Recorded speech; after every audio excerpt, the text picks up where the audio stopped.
India live TV, सच सबसे आगे। Israel फिलिस्तीन मामले में दो ऐसी चीजें हुई हैं, दो ऐसे घटनाक्रम हुए हैं जिससे इजराइल को झटका लगा है। निकारागुआ एक देश है दुनिया का, उसने वो हिम्मत दिखाई है जो कई ताकतवर और बड़े देश नहीं दिखा पाए हैं।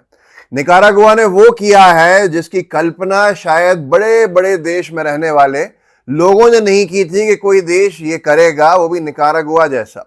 शायद बहुत से लोग आज नाम पहली बार सुन रहे होंगे, और ये वो देश है जहां पर 99% लोग क्रिश्चियन हैं और मुसलमान इस देश में 1000-1200 हो तो बहुत बड़ी बात होगी। इस देश में कोई गिनती नहीं है, मुसलमान गिने नहीं जाते क्योंकि इतने हैं ही नहीं।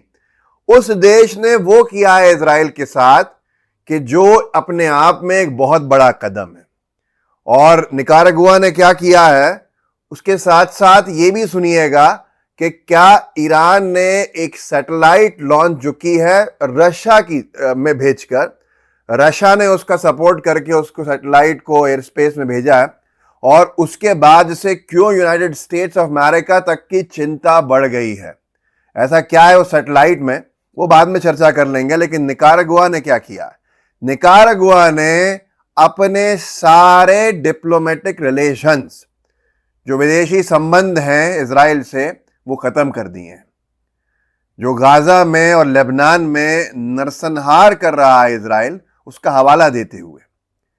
और ये कोई मुस्लिम देश नहीं है, ये कोई अरब देश नहीं है, ये कोई ऐसा देश नहीं है जहां पर मुस्लिम बहुत बड़ी संख्या में हो, बल्कि ये तो एक ईसाई बहुल देश है निकारागुआ। अल जजीरा ने लिखा है कि the government of Nicaragua has announced that it will break diplomatic relations with Israel and has condemned Israel's leaders as fascist and genocidal over the war on Gaza.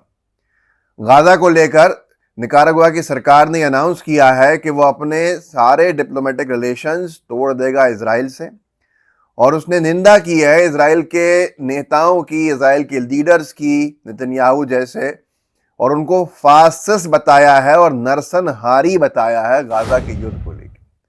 आप खुद बताइए कि मैंने जो बात आपसे कही कि वो किया निकारागुआ जैसे छोटे से देश ने, जो बड़े बड़े दुनिया के जो देश हैं, ताकतवर देश, एरिया में बड़े, जनसंख्या में बड़े, जो पार है उसमें बड़े, अंतर्राष्ट्रीय स्तर पे बड़े, वो सब भी नहीं कर पाए। और इसमें अरब देश बहुत सारे शामिल हैं कि वो अपने डिप्लोमेटिक टाइज नहीं तोड़ पाए, जो निकारागुआ ने कर दिया। निकारागुआ उन तमाम देशों के लिए एक मिसाल बन गया जो इजराइल से संबंध तोड़ने का अभी सोच भी नहीं रहे हैं। और यही एक देश ऐसा होता है जो उठता है, जो उठ खड़ा होता है।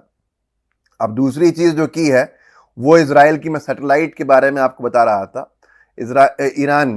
ईरान की एक सैटेलाइट ईरान ने लॉन्च की है।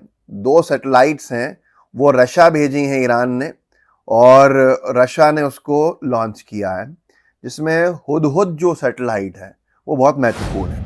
ये इजराइल, टाइम्स ऑफ इजराइल ने लिखा है कि Iranian news agency reports 2 satellites being sent to Russia for rocket launch. जो ऑर्बिट में जो लॉन्च करनी है, जो भेजनी है, वो ईरान नहीं कर सकता, तो उसने रशिया के माध्यम से अभी तक किया है सारा। उसका एयर स्पेस प्रोग्राम जो है वो रशिया के साथ चलता है, और रशिया ने ये भी भेजा, और उसके भेजने के बाद से जो शंकाएं हैं इजराइल की हो या यूएस की हो, बढ़ गई हैं, क्योंकि ये पूरी लॉबी जो है एंटी अमेरिकन लॉबी है। और हुदहुद के बारे में ये कहा जा रहा है, एक तो कौसर है और एक हुदहुद है, ये 2 सैटेलाइट्स हैं जिनको भेजा गया है। इनके बारे में ये कहा जाता है कि ये जासूसी करने के लिए बनाई गई हैं, कि जो इजराइल के मिलिट्री बेसिस हैं ऊपर से उनकी मालूमात हासिल करें, टारगेट्स बनाने में आसानी हो, बहुत सारी चीज़ें हैं, जिसके बाद से जाहिर सी बात है चिंता बढ़ना स्वाभाविक सी है, क्योंकि युद्ध अगले स्तर पे जा रहा है या हम विश्व युद्ध की तरफ बढ़ रहे हैं, ये अपने आप में एक चिंता का विषय है। दुनिया में जो लोग अमन पसंद हैं उनके लिए चिंता का विषय तो है ही कि दोनों तरफ से क्या हो रहा है, लेकिन ईरान का इजराइल और यूएस के लिए ये नींद उड़ाने वाला कदम है कि आखिर किया क्या गया है। बहुत सारे वॉर एनालिस्ट तो ये भी लिख रहे हैं कि ईरान ने ये सैटेलाइट्स के बहाने से कोई मिसाइल, बैलिस्टिक मिसाइल्स भेजी हैं जो यूक्रेन में इस्तेमाल होंगी। तो ये बहुत सारी चीज़ें हैं जो अभी संशय है जिन पे। आज तक ने एक और चीज़ रिपोर्टिंग में, गौरव सावंत गए हुए हैं वहाँ पे लेबनान की तरफ रिपोर्ट करने के लिए। इजराइल लेबनान बॉर्डर पे है, अब ये जहाँ भी हों, लेकिन अभी आ भी जाएंगे सब 2-3 दिन में ये लोग। ये सिर्फ जाते हैं दिखाने के लिए, बहुत सारे गोदी पत्रकार वहाँ पहुँचते हैं। अब गौरव जी अपने आप को समझते हो तो मान लें, लेकिन इन्होंने ही रिपोर्ट किया है कि इजराइल ने एक साइबर अटैक किया है ईरान पे। अब अगर ये किया है और ये माने तो फिर जस्टिफाई होता है कि वो अपनी सैटेलाइट्स एयर स्पेस ऑर्बिट में भेजें। इनके हिसाब से आज तक ने लिखा है कि ईरान के न्यूक्लियर साइट सहित कई अन्य महत्वपूर्ण जगहों पर एक साथ साइबर अटैक हुए हैं। साइबर हमलों के बीच ईरान सरकार की लगभग सेवाएं बाधित हुई हैं। ऐसा कहा जा रहा है कि ईरान पर यह इजराइल का जवाबी हमले की दिशा में पहला कदम है। देखिए ग्राउंड रिपोर्ट जीरो से आज तक संवाददाता गौरव सी सावंत की रिपोर्ट। अब इसमें और भी लिखा है, पॉलिटिकल वॉइसेस चैनल उसने लिखा है कि इस वक्त की बड़ी खबर, इजराइल का ईरान पर बड़ा साइबर अटैक। ईरान को बड़े पैमाने पर डेटा चोरी का शक, सरकारी विभाग सहित न्यूक्लियर ठिकाने भी साइबर अटैक के निशाने पर।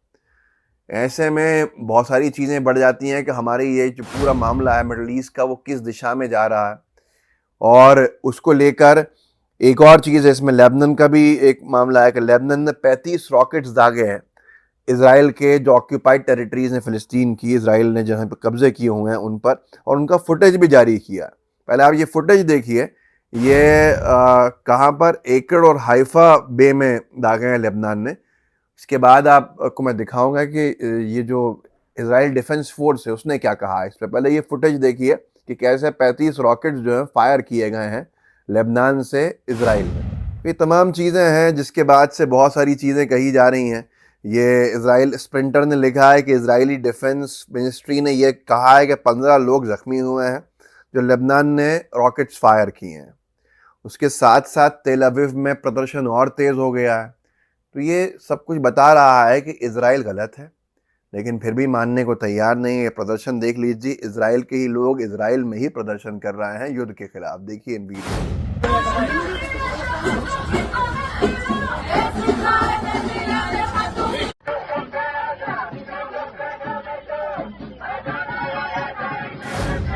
तो ये हाल है। मैं आपसे निवेदन करूंगा कि इस वीडियो को आगे बढ़ाइएगा, लोगों को जागरूक कीजिएगा। व्हाट्सएप ग्रुप्स होंगे, उनमें सोशल मीडिया के दूसरे प्लेटफॉर्म्स होंगे, वहां जरूर शेयर कीजिएगा। जय हिंद, जय भारत। द लाइव टीवी, सच सबसे आगे।